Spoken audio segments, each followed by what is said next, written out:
Hi friends, ഇന്ന് ചായക്ക് ഒരു നൊസ്റ്റാൾജിക് വിഭവമാണ് കേട്ടോ ഞാൻ ഉണ്ടാക്കിയിരുന്നത്.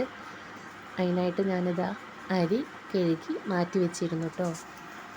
ഞങ്ങളുടെ കുട്ടിക്കാലത്ത് അമ്മ മിക്ക ദിവസങ്ങളിലും ചായക്ക് ഇതാണ് കേട്ടോ ഉണ്ടാക്കി തരാറുള്ളത്.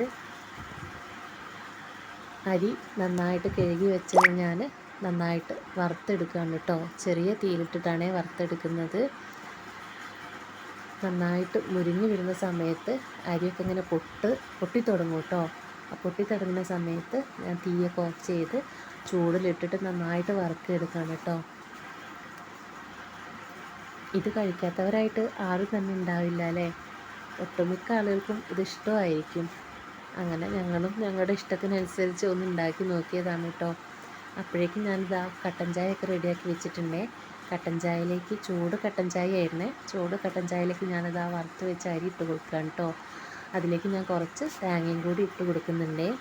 തേങ്ങയും കൂടി ഇടുമ്പോൾ ഒരു പ്രത്യേക ടേസ്റ്റാണ് കേട്ടോ. ഇത് കഴിക്കാത്തവർ ഒന്ന് ട്രൈ ചെയ്ത് നോക്കണേ. എല്ലാവർക്കും ഇഷ്ടപ്പെടുന്നൊരു വിഭവം തന്നെയാണ് കേട്ടോ ഇത്. അങ്ങനെ ഞാനിതാ അരിമണിയും തേങ്ങയൊക്കെ ഇട്ടിട്ട് ചായ കുടിക്കുകയാണേ. Thank you.